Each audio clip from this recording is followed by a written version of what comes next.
पालिका स्तरबाट रिपोर्ट गर्न पाएको भए अझ राम्रो हुने थियो। तैपनि समयको अभाव, हामी 3 बजेपछि गाउँको गाडी फर्किनुपर्ने अवस्था, त्यस कारणले गर्दा हामीले रिपोर्टलाई पनि केन्द्रित गरेका छौँ। तसर्थ समग्र जिल्लाको रिपोर्ट राखिदिनको निम्ति हाम्रो पार्टीका आदरणीय जिल्ला इन्चार्ज कमरेड अमर तमुलाई जिल्लाको संक्षिप्त रिपोर्टको निम्ति म हार्दिक आग्रह गर्दछु। धन्यवाद।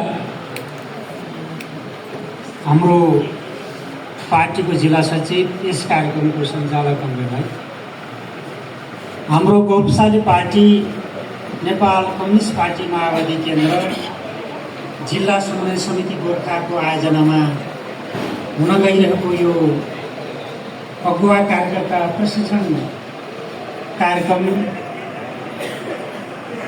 सभाध्यक्ष